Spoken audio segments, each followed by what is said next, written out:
Have you ever thrown a party where nobody showed up? Not even your own family? Well, let me tell you about the worst birthday of my life and how it changed everything. My name is Sage Martinez. I'm 29 years old, and I work as a marketing coordinator in Phoenix, Arizona. I thought I had it all figured out. Nice house, decent job, husband who said he loved me. Boy, was I wrong. Picture this. Pink streamers hanging from every corner, balloons tied to chairs, and a homemade chocolate cake sitting in the middle of my dining room table. 29 candles waiting to be blown out. I spent 3 days preparing for this party. Send out invitations 2 weeks early. I called everyone twice to remind them. The party was supposed to start at 6. By 7:30, my living room was still empty. Just me, sitting on my couch in my new dress, staring at my phone. No missed calls. No texts. Nothing. Has something like this ever happened to you? That moment when you realize the people you love don't care enough to show up for you? I kept checking the clock. 8 o'clock. 8:30. 9. The ice in the punch bowl had melted. The sandwiches were getting stale. But I kept waiting because surely someone would come. My mom. My sister. My husband Tyler's family. Someone. Do you know what silence sounds like? It's not peaceful. It's crushing. At 9:15, I heard a car door slam outside. Finally, I ran to the window, my heart jumping with hope. But it wasn't my family pulling into the driveway. It was my mother-in-law, Patricia, and she wasn't carrying a birthday gift. She was carrying a manila envelope that would destroy my world. Patricia walked through my front door without knocking. She never knocked. In her mind, this was her son's house, not mine, even though my name was on the mortgage. Well, look at this mess, she said, eyeing my decorations like they were garbage. All dressed up with nowhere to go. Have you ever dealt with someone who enjoys your pain? Someone who smiles when you're hurting? Patricia was wearing her church dress, the navy blue one she saved for important occasions. Her gray hair was pinned back tight, and her lips were pressed into that thin line she made when she was about to deliver bad news. Where's Tyler? I asked, trying to keep my voice steady. That's what I'm here to talk about. She sat down in Tyler's favorite chair, without being invited. The manila envelope crinkled in her hands. Honey, we need to have a serious conversation. The way she said honey made my skin crawl. It wasn't sweet. It was poison wrapped in fake kindness. Tyler asked me to bring you these, she said, holding up the envelope. He didn't have the heart to do it himself. Do you know that feeling when your stomach drops to your feet? When you know something terrible is coming, but you can't stop it. I reached for the envelope with shaking hands. Inside were divorce papers. Legal documents with my name on them, asking me to give up everything I'd worked for. He's done, Sage. You've been a disappointment for too long.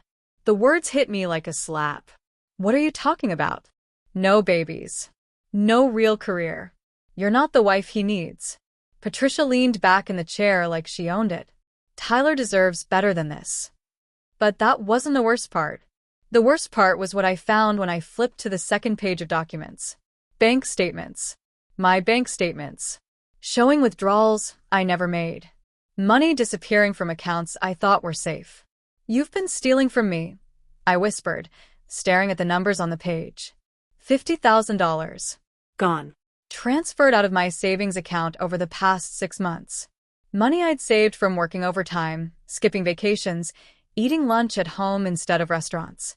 Patricia didn't even try to deny it. She just smiled. Tyler needed that money for his future. His real future. Have you ever felt your whole world crumble in one moment?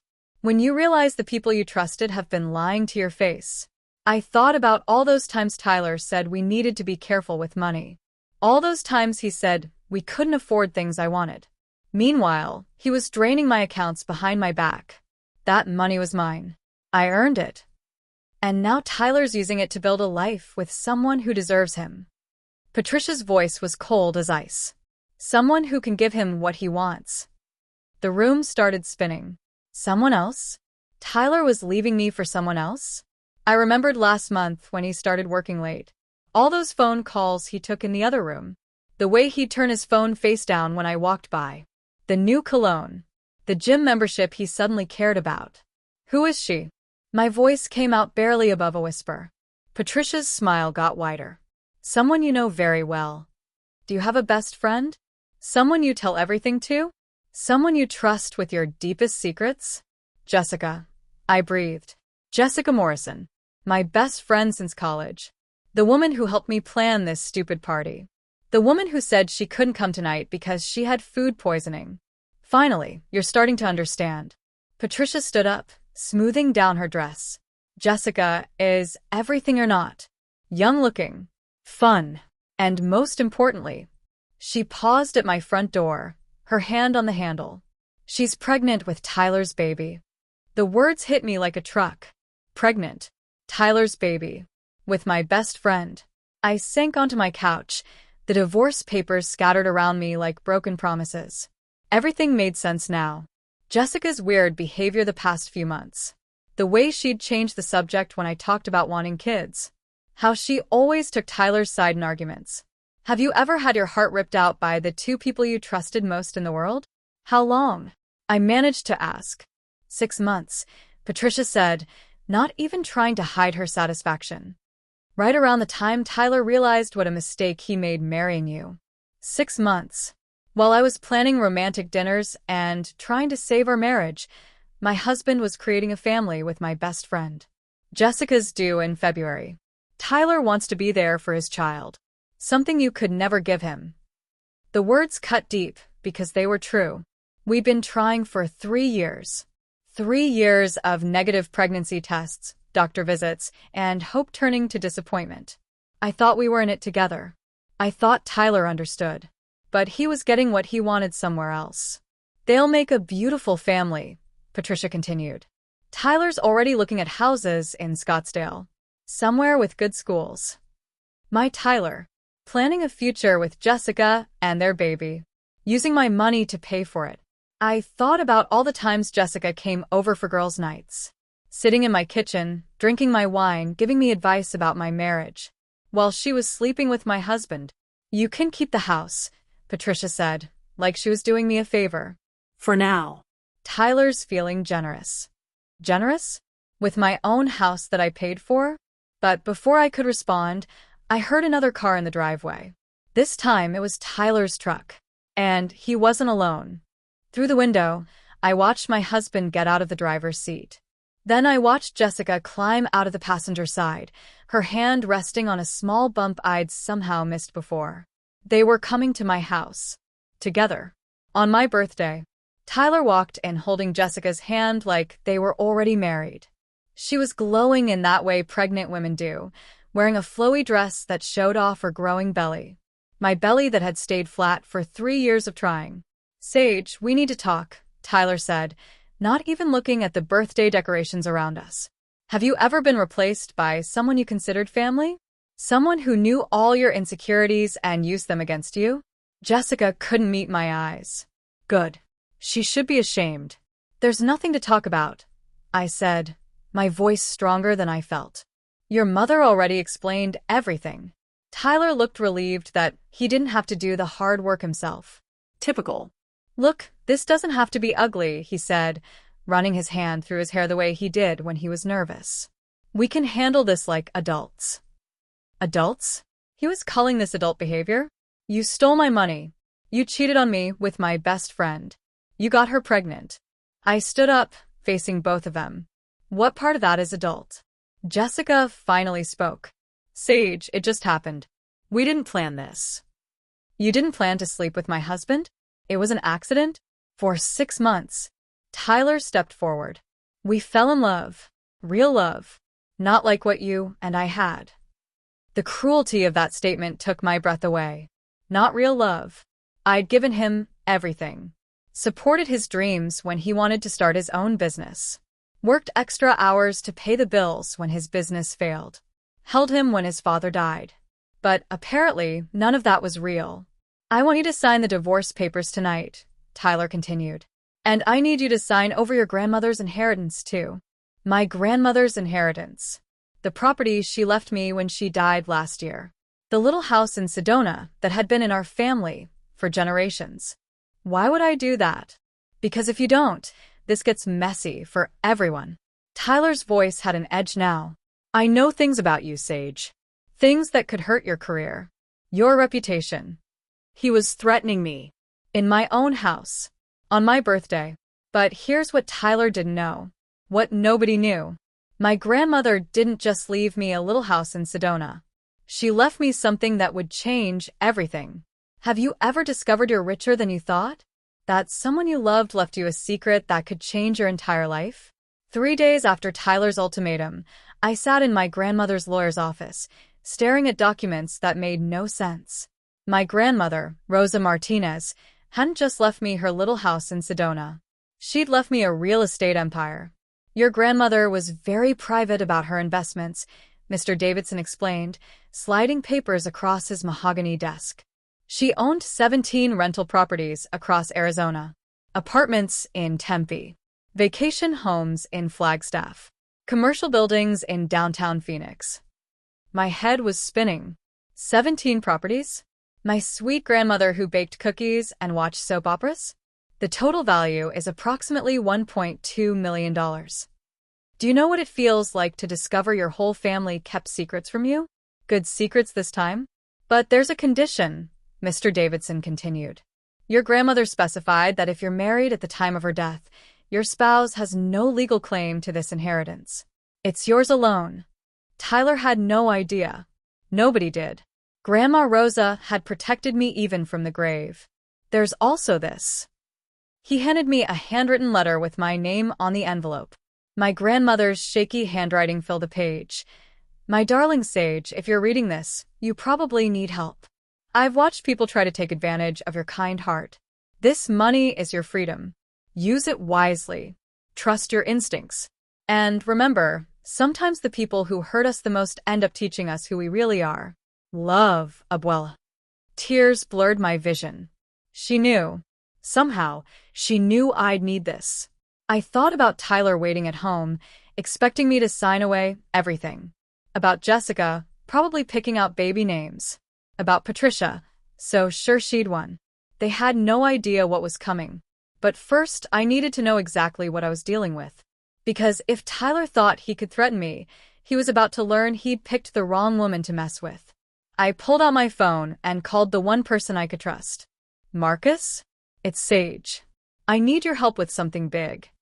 My brother Marcus drove down from Flagstaff that same night. We hadn't talked much since our grandmother's funeral, but he was the only family I had left who wasn't trying to destroy me. Have you ever realized that the family you were born with isn't always the family that supports you? Holy crap, Sage, Marcus said, spreading the property documents across my kitchen table. Grandma was loaded. Why didn't she ever tell us? She grew up poor. Maybe she didn't want people treating her differently.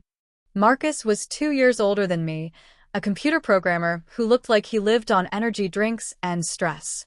But he had one skill that was about to become very useful. He was amazing at digging up information online. So, what's the plan? He asked, cracking his knuckles like he was about to hack the Pentagon. I want to know everything about Tyler and Patricia. Their finances, their secrets, everything they've been hiding. Do you believe in karma? Sometimes it needs a little help.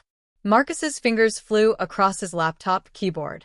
Within an hour, he'd found Tyler's hidden credit cards, Patricia's real estate investments, even Jessica's medical records from her doctor visits.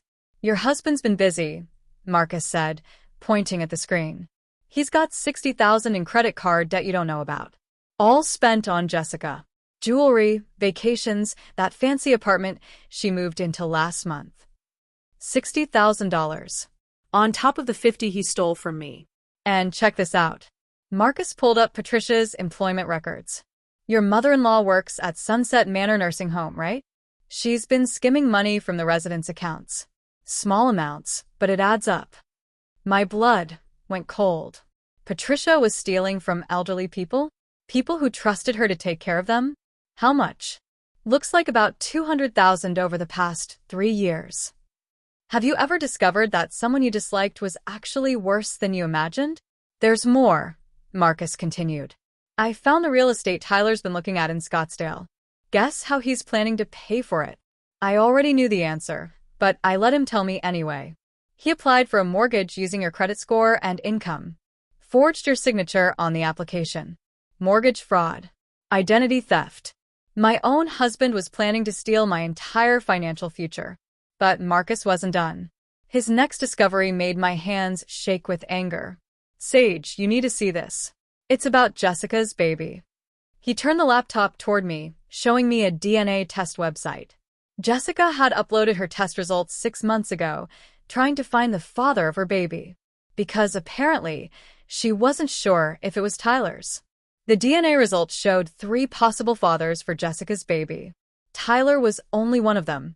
Have you ever watched someone's lies unravel right in front of you? It's almost beautiful in a terrible way. She's been playing all of them, Marcus said, scrolling through Jessica's messages on a dating app he'd somehow accessed. Tyler, some guy named Brad from her gym, and her boss at the marketing firm. Jessica had been telling each man he was the father, getting money, gifts, and promises from all 3. Your best friend is a professional con artist, Marcus continued. Look at this. He showed me Jessica's credit report. She owed $40,000 on 7 different credit cards. Her car had been repossessed twice. She'd been evicted from 3 apartments in 2 years. Do you know what it's like to realize your best friend was only using you? That every laugh, every secret, every moment you shared was fake? But then Marcus found something that changed everything. A phone call recording from Patricia's work computer. Apparently, she wasn't smart enough to delete her files properly. Listen to this, Marcus said, pressing play. Patricia's voice filled my kitchen. Tyler, the Martinez girl is getting suspicious. We need to move faster on getting that inheritance. Once we have the Sedona property, we can disappear. Jessica won't be a problem anymore. Tyler's voice responded. What do you mean? Jessica won't be a problem? She's not having your baby, son. I paid for the DNA test myself. The baby belongs to that trainer from her gym. But she's useful for now, keeping Sage distracted while we clean out her accounts. My blood turned to ice. Patricia knew about the fake pregnancy. She was using Jessica too. After the divorce is final, we'll tell Jessica the truth. She'll be on her own with that baby. They were planning to destroy Jessica just like they destroyed me. But Jessica didn't know it yet. For the first time since this nightmare started, I actually felt sorry for her. There's something else. Tyler's voice continued on the recording. I found out about Dad's medical fund. Marcus has been managing it since Dad got sick. My father-in-law had Alzheimer's. He'd been in a care facility for 2 years. Tyler and Patricia told everyone the insurance was covering everything. How much is in the account? Patricia asked. About $80,000. Marcus has been adding to it every month, trying to make sure Dad gets the best care. Marcus went pale. They're talking about my medical fund for Tyler's dad? Have you ever trusted someone with something precious, only to find out they were planning to steal it? We need that money, Patricia continued on the recording. Dad won't know the difference. His mind is gone, anyway. Marcus slammed the laptop shut. They want to steal money meant for their own father's medical care? What kind of people are we dealing with? But I was already forming a plan. A plan that would expose everyone's lies and give each of them exactly what they deserved. Marcus, how many of these conversations did Patricia record? Looks like dozens. She's been keeping files on everyone, probably for blackmail. Perfect. Patricia's paranoia was about to become her downfall. Because tomorrow, I was going to give Jessica a phone call she'd never forget. I called Jessica the next morning, my voice sweet as honey. Sometimes the best revenge is just letting people hang themselves with their own rope. Jessica, it's Sage. I've been thinking about what you said. About you and Tyler. Have you ever had to pretend to be nice to someone who destroyed your life? It's harder than you think. Oh, Sage, I'm so glad you called, Jessica said, relief flooding her voice. I've been feeling terrible about how everything happened. Sure she had. I want to support you through this pregnancy. You're still my friend, even if everything's complicated now. The lie tasted bitter, but Jessica bought it completely. Really? That means so much to me. Tyler said you might come around. Actually, I was wondering if you'd like to get coffee today. There are some things about Tyler and his family you should probably know. We met at the Starbucks downtown, the same place where Jessica used to tell me about her dating disasters. Back when I thought we were really friends. Jessica looked tired. Dark circles under her eyes, her usual perfect hair pulled back in a messy bun. Pregnancy was taking its toll. "You look exhausted," I said, ordering her a decaf latte. "Tyler's been stressed about the divorce. He's not sleeping well, which means I'm not sleeping well. Do you know what's funny about liars? They always assume everyone else is lying too." "Jessica, can I ask you something personal? Are you sure the baby is Tyler's?" Her face went white. "What kind of question is that?" "I'm just wondering because I know you've been seeing other people. Tyler mentioned something about a trainer at your gym." Jessica's hand shook as she reached for her coffee. "I don't know what you're talking about." I pulled out my phone and played Patricia's recorded conversation. The part where she admitted knowing the baby wasn't Tyler's. Jessica's face crumbled as she listened to Patricia's cold voice dismissing her like garbage. "They know," I said simply. "They've always known. You're just a convenient distraction while they steal my money." Have you ever watched someone realize they've been played by people they thought they could trust? Jessica started crying right there in the coffee shop. "I never meant for this to happen, Sage. It started as just flirting, and then one thing led to another, and suddenly I was in too deep." "With how many men, Jessica?" She looked up at me with tears streaming down her face. 3. Maybe 4. I was broke, Sage. My credit cards were maxed out, I couldn't pay my rent. These guys were helping me, and I thought if one of them fell in love with me, you'd be set for life. She nodded miserably. "But I never wanted to hurt you. You have to believe that." I almost felt sorry for her. Almost. "Tyler and Patricia are planning to dump you as soon as the divorce is final. They're going to tell you the truth about the DNA test and leave you with nothing." Jessica's eyes widened with panic. "What am I supposed to do? I can't raise a baby alone. I can barely take care of myself." That's when I made her an offer that would change everything. "What if I told you there was a way to make Tyler and Patricia pay for what they've done to both of us?" Jessica stared at me across the coffee table. Mascara streaked down her cheeks. "What are you talking about? Have you ever offered to help someone who hurt you? Sometimes the enemy of your enemy really can become your friend. Tyler and Patricia think they're so smart. But they made one big mistake." I showed Jessica the recordings Marcus had found.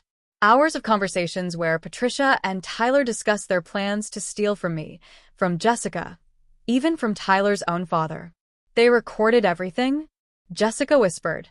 "Patricia's paranoid. She keeps files on everyone in case she needs leverage later." Jessica listened to recording after recording. Tyler calling her useful but temporary. Patricia laughing about how easy it was to manipulate desperate women. Both of them planning to abandon Jessica once they got what they wanted. "I trusted them," Jessica said, her voice breaking. "I thought Tyler loved me. He loves your usefulness. There's a difference." "Do you know what happens when someone who's been used realizes they have power to fight back?" "What do you want me to do?" Jessica asked. "I want you to keep pretending everything's normal. Keep Tyler happy, keep him talking. And I want you to record every conversation." Jessica's eyes lit up with understanding. "You want me to get evidence?" "I want you to get everything. Tyler's confessions about the money he stole. Patricia's plans to steal from the nursing home residents. All of it. But what's in it for me? If I help you, I lose Tyler." I leaned forward, meeting her eyes directly. "Jessica, Tyler was never yours to lose. But if you help me expose them, I'll help you figure out who the real father is. And I'll make sure you have enough money to take care of your baby. You do that? After everything I did to you." "I'm not doing it for you. I'm doing it because what Tyler and Patricia are planning is wrong. They're hurting innocent people. Have you ever realized that revenge isn't about getting even? Sometimes it's about protecting other people from getting hurt." Jessica agreed to help, but she had no idea I was already 3 steps ahead. While she was recording Tyler, Marcus was gathering evidence on Patricia's nursing home scam. And I was preparing to expose all of them in a way they'd never see coming. But first, I needed to visit someone who'd been kept in the dark about his own son's crimes.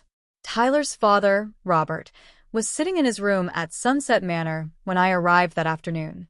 His Alzheimer's was getting worse, but he still had moments of clarity. "Sage? Is that you, honey?" he asked, his eyes lighting up. "Hi, Robert. How are you feeling today?" "Better now that you're here. Tyler hasn't visited in weeks. Says he's too busy with work. Too busy stealing Robert's medical fund, more like it." "Robert, I need to ask you something important. Do you know Patricia works here?" His face darkened. "That woman's been asking too many questions about my accounts. I don't trust her." Even with his failing memory, Robert could sense something was wrong. "What kind of questions?" "About my passwords. My bank information. She says it's for my care, but—" He trailed off, looking confused. That's when I realized Patricia's stealing wasn't just about the money. She was planning to frame Robert's Alzheimer's for her crimes. Have you ever caught someone red-handed and watched them panic? It's about to get very satisfying. The next morning, Patricia walked into Sunset Manor like she owned the place. She had no idea I was sitting in the visitor's lounge with a hidden camera, watching her every move. Marcus had helped me set up the recording equipment. We were about to catch Patricia in the act of stealing from her patients. I watched through the glass doors as Patricia went into Robert's room. She thought he was asleep, but Robert was having one of his good days. His mind was sharp, and he recognized exactly what she was doing. "Patricia, what are you doing with my checkbook?" Robert's voice carried down the hallway. "Just updating your account information, Mr. Williams. Nothing to worry about." But Robert wasn't confused today. "I never gave you permission to touch my money. Do you know what desperation looks like?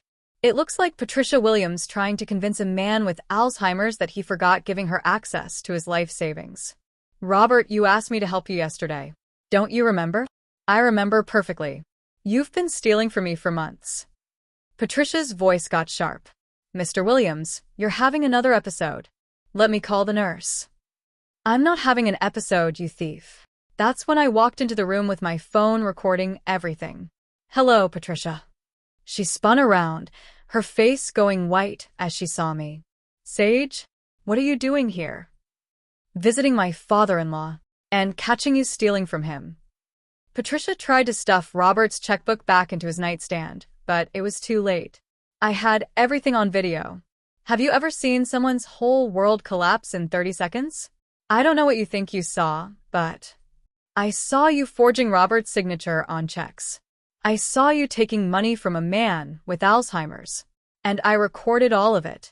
Patricia's hands were shaking now. "You can't prove anything." That's when I played the recording Marcus had found.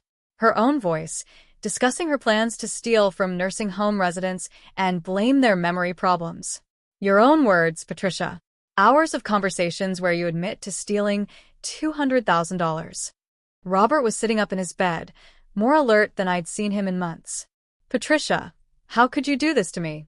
I trusted you." The guilt on Patricia's face lasted about 2 seconds before she got angry. "You people don't understand. I work 60-hour weeks taking care of ungrateful old people. I deserve that money more than they do." Did she just admit to stealing on camera? Yes, she did. "Tyler's going to hear about this," Patricia threatened. Actually, Tyler's about to have bigger problems. Because at that exact moment, Tyler was walking into a trap that Jessica had set for him. While I was dealing with Patricia, Jessica was having lunch with Tyler at his favorite restaurant. She was wearing a wire I'd given her, and Tyler had no idea he was being recorded. Have you ever watched someone destroy themselves with their own words? Tyler was about to confess to everything. Jessica had gotten good at playing the worried girlfriend. "Tyler, I'm scared about the baby. What if Sage tries to take everything in the divorce?" "Don't worry," Tyler said, cutting into his steak. "Sage doesn't know about half the money I've moved around. By the time she figures it out, we'll be long gone." "What money?" "I've been transferring funds from her accounts for months. She's too trusting to notice. Plus, I forged her signature on a mortgage application for our new house." Jessica played her part perfectly. "Is that legal?" Tyler laughed. "Who cares? By the time anyone finds out, we'll be living in Scottsdale with clean credit and a fresh start." Do you believe people reveal their true character when they think no one's watching? What about your dad's medical money? Jessica asked innocently. What about it? The old man doesn't even remember his own name half the time. That money's just sitting there doing nothing. But doesn't he need it for his care? My mom's got that handled. She's been skimming from the nursing home for years. Dad's accounts are just extra. Every word was being recorded. Tyler was confessing to identity theft, elder abuse, and conspiracy to commit fraud. Tyler, what if we get caught? We won't. I've got everything planned out. Once Sage signs over her grandmother's property, we'll have enough money to disappear completely. That's when Jessica delivered the line that would end Tyler's criminal career. What if Sage doesn't sign? Tyler's voice turned cold. Then we'll make her life so miserable she'll have no choice. I know things about Sage that could ruin her reputation. Her job, her family relationships, everything. Blackmail. He just confessed to planning blackmail on tape. But Tyler wasn't done destroying himself yet. Besides, Sage is weak. She always has been. She'll fold the minute things get tough. Have you ever underestimated someone so badly that it cost you everything? Because while Tyler was calling me weak, I was sitting in a police station downtown, handing over hours of recorded confessions and documented evidence of their crimes. Detective Martinez looked through the files Marcus and I had compiled. Bank records, forged documents, Patricia's recorded conversations, and now Tyler's lunch confession. This is enough to charge both of them with multiple felonies, Detective Martinez said. Identity theft, elder abuse, fraud, theft from a care facility. They're looking at serious prison time. What about the victims? The nursing home residents they stole from? With this evidence, we can freeze their assets and start recovering the stolen money. Justice was finally coming. But I had one more surprise for Tyler and Patricia. A surprise that would hit them where it hurt most, their pride. The arrests happened simultaneously. While Tyler was finishing his lunch, police officers walked into the restaurant and handcuffed him in front of everyone. At the same time, Patricia was being led out of Sunset Manor in handcuffs, her co-workers watching in shock. Have you ever seen karma work in real time? It's beautiful. The local news picked up the story that evening. Nursing home employee and son charged in elder abuse scam. Tyler's face was all over Channel 12, being walked to a police car. Jessica called me that night, crying. Sage, I'm so sorry. I never thought it would go this far.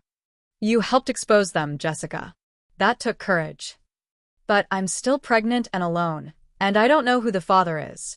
That's when I made good on my promise. I've arranged for you to get a proper DNA test with all 3 potential fathers. And I've set up an account with enough money to cover your expenses until the baby's born. Do you know what it feels like to help someone who hurt you? It's confusing, but it's also freeing. Why are you being so kind to me? Because you made a mistake, but you did the right thing in the end. That matters. Jessica's DNA results came back 2 weeks later. The father was Brad, her personal trainer. A decent guy who was thrilled to learn he was having a baby and wanted to be involved. Tyler and Patricia both made bail, but their legal troubles were just beginning. The district attorney filed charges for elder abuse, identity theft, fraud, and conspiracy. They were facing 20 years in prison. But the real justice was happening at Sunset Manor. I used part of my inheritance to hire the best elder law attorney in Arizona. We sued the nursing home for allowing Patricia to abuse their residents, and we won. The settlement money went directly to the families who'd been stolen from. Have you ever turned your worst experience into something that helps other people? I also established a fund for families dealing with Alzheimer's care costs. Robert's medical expenses were covered for life, and dozens of other families got the help they needed. Marcus quit his programming job to help me manage the foundation full-time. We called it the Rosa Martinez Foundation for Elder Protection, named after our grandmother who'd made it all possible. Grandma would be proud, Marcus said, looking at our first-year report. We'd helped over 200 families and recovered $500,000 in stolen money. But the best moment came 6 months later at my 30th birthday party. The party I thought no one would attend. Picture this. My backyard filled with folding tables and string lights, a homemade cake on the picnic table, and over 100 people laughing and talking under the desert stars. Have you ever experienced the difference between people who use you and people who genuinely care about you? These weren't the people who'd ignored my 29th birthday. These were the families I'd helped through the foundation. The nursing home residents who'd gotten their money back. The volunteers who worked with us to fight elder abuse. Mrs. Chun, whose mother had been one of Patricia's victims, brought homemade dumplings. The Rodriguez family drove up from Tucson with their famous salsa. Robert Williams, Tyler's father, was there with his new caregiver, having his best day in months. "This is what family looks like," Marcus said, watching kids run around the yard while their grandparents told stories. Real family. Not the people who share your blood, but the people who show up when you need them. Jessica was there too, holding her 6-month-old son. Brad turned out to be an amazing father, and they were planning to get married in the fall. "I never thanked you properly," Jessica said, bouncing baby Michael on her hip. "You saved my life when you could have destroyed it." "We all make mistakes, Jessica. What matters is what we do next." Do you know what's funny about revenge? Sometimes the best revenge is building something better than what people tried to take from you. The foundation had grown beyond anything I'd imagined. We'd opened 3 elder care resource centers across Arizona. We'd trained dozens of volunteers to spot financial abuse. We'd helped families navigate the complicated world of Alzheimer's care. Tyler and Patricia had both been sentenced to 12 years in prison. Their theft had been exposed, their reputations ruined, their plans destroyed. But I wasn't thinking about them anymore. I was thinking about Mrs. Patterson, whose granddaughter could now afford college because we'd recovered her stolen pension money. I was thinking about the Johnson family, who'd learned to protect their father's assets after attending one of our workshops. I was thinking about all the phone calls we got from people saying, "Thank you for giving us hope." As the party wound down and people started heading home, I found myself standing in the same spot where I'd waited alone a year ago. But everything had changed. 1 year ago, I stood in this exact spot, wondering why nobody cared enough to show up for my birthday. Tonight, I couldn't fit everyone who wanted to celebrate with me. Have you ever realized that losing everything was actually the beginning of finding yourself? The doorbell rang at midnight, long after the last guest had left. I opened it to find a delivery driver with a single envelope. Inside was a letter from Tyler, written from prison. "Sage, I know you'll probably throw this away, but I needed to say I'm sorry. Not because my lawyer told me to, but because I finally understand what I lost when I lost you. You were the best thing in my life, and I was too stupid and greedy to see it. You deserved so much better than me. I hope you found happiness." I read it twice, then put it in my desk drawer. Not because I forgave him, but because it reminded me how far I'd come. Do you know what real strength looks like? It's not getting revenge on people who hurt you. It's building something so beautiful that their damage can't touch it. The Rosa Martinez Foundation had helped over 500 families in our first year. We'd recovered $2 million in stolen money. We'd trained police officers to recognize elder abuse. We'd lobbied for stronger laws protecting nursing home residents. Marcus had found love too, with Dr. Sarah Kim, a geriatrician who volunteered at our resource centers. They were planning a summer wedding. "Remember when you called me crying about your empty birthday party?" Marcus asked the next morning over coffee. "Best worst day of my life," I said. "Why?" "Because it showed me who I really was and who I wanted to become." Have you ever thanked the people who hurt you? Not because they deserve it, but because their cruelty revealed your strength? I thought about my grandmother Rosa, who'd grown up with nothing and built an empire in secret. She'd known I'd need that money someday, but more importantly, she'd known I'd use it to help other people. Sometimes the people who hurt us the most end up teaching us who we really are, her letter had said. Tyler taught me I was stronger than I knew. Patricia taught me that money without kindness is worthless. Jessica taught me that forgiveness is possible, even when trust isn't. And my empty 29th birthday party taught me the difference between being alone and being lonely. I was never alone again. 2 years later, I married David Chen, Mrs. Chen's son, who'd started volunteering at the foundation after we helped his family. Our wedding was small but filled with people who genuinely loved us. 3 years after that, we welcomed our daughter, Rosa Martinez Chen. Sometimes I wonder what would have happened if Tyler had never betrayed me, if Jessica had never gotten pregnant, if Patricia had never shown up with those divorce papers on my birthday. I'd probably still be in that house, trying to make people love me who were never capable of love. Instead, I'm here, surrounded by a family I chose and work that matters, knowing that sometimes the worst thing that happens to you can become the best thing you ever do with your life.